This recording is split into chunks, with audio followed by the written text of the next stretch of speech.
largely driven by road traffic crashes. We are still few compared to our population. Our population now is about 45, 46, according to the recent census, and we are barely 100 orthopedic surgeons in the country. As a result, the facility attracts patients not only from across Uganda, but also from the wider East African region, especially on clinic days. Here we see between 60 to 100 patients on a typical clinic day.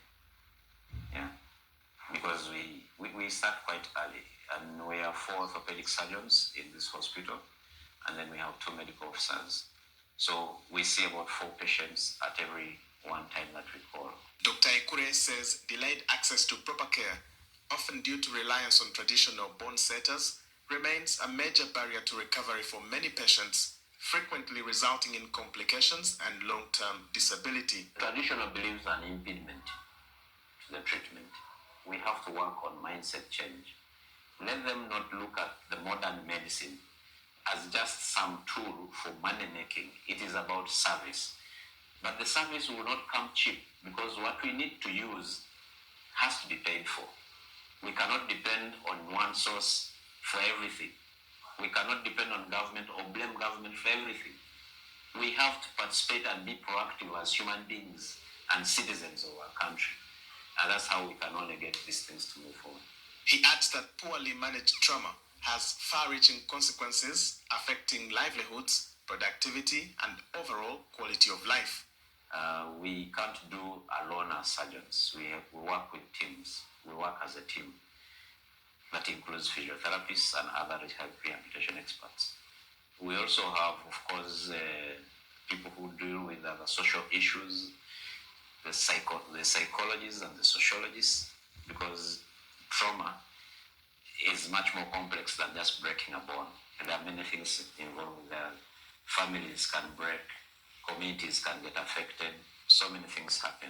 While her condition is improving, Anyeth admits that the cost of treatment has been overwhelming. Dr. Ekure explains that orthopedics is a highly equipment-dependent specialty, with most surgical implants and devices imported at a high cost. The implants we use are all imported, and there is no way we can subsidize for this, because we don't get support from anyone, we don't get support from government, we don't get support from any donors. This is by ourselves for ourselves. And so somehow there is a bare minimum that the people who are accessing the service have to pay for, and to make it sustainable. And literally we also want it that way, because that's how it can be sustainable, that people must think of how they can improve on their own economic situation to access services like this. Though we would feel for those, the poorest of the poor, for them to be able to access this service. Doctors in private practice agreed on some rates for consultation, but we've kept ours low so that even the poorest of the poor can see, just consult, to get know what the problem is and what it would take. Then is from when they are able to know what it is, if they are not able to afford our care, we refer them to a government health facility where we know there is expertise like ours. He points to a growing public health burden, citing the urgent need for stronger emergency services, access to joint replacements, management of complex fractures, and better health infrastructure. In eastern Uganda, many children are living with preventable, life-altering disabilities, cases that routinely present at his facility. Beyond trauma, we see children who are born with disabilities. We also see children who have acquired disabilities, particularly in this region.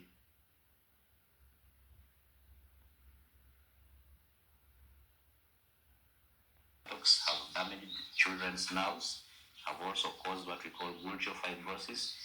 The repeated injections in the buttocks create wounds within the muscles of the buttocks, and those wounds heal by fibrosis, the scarring inside, and that affects the children's ability to walk, to sit, to bend, and to run. There are many of those children in this region. We also see children with what we call chronic osteomyelitis. Chronic osteomyelitis is a disease of poverty, malnutrition, poor hygiene and sanitation. These children, like any other children, play. They play so many games, and slight injuries can lead to infection because they play in dirty dirty environments. Our whole soil everywhere is contaminated. Even the grass has bacteria or agents that can cause infection. And so, because this is a poor region, we have lots of chronic osteomyelitis in this region. And we see many of those children as well. And these diseases, when not attended to, are disabling. And so even their surgeries become complicated. And so we tackle that as well. There are also diseases associated with some, not just associated, I can talk about sickle cell anemia leading to the dying of the head, of the femur. They can also end up with joints, knee joints getting kind of stuck together because the blood supply to the joint, to the knee joint, is compromised by the sickling of the cells. Dr. Ekure urges Ugandans to adopt positive health-seeking behavior and seek timely medical care to avoid complications from otherwise manageable conditions. Every disease doesn't have to have one solution. Like, we are an orthopedic center. It doesn't mean everybody has to be operated. Some diseases just need rehabilitation, physiotherapy. Not every disease needs medicine, a painkiller. We have a problem of kidney disease in our country because many people have either self-medicated or many doctors have pumped painkillers on patients time immemorial. And there is also addiction.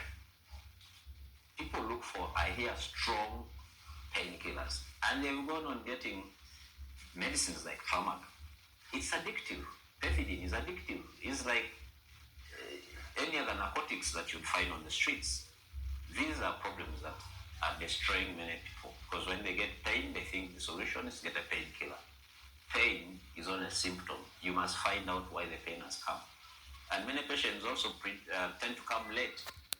Tend to come late when the solutions that now apply are more costly and more complicated. The 120-bed facility is now investing in training more specialists as part of efforts to address the country's growing human resource gap in orthopedic care.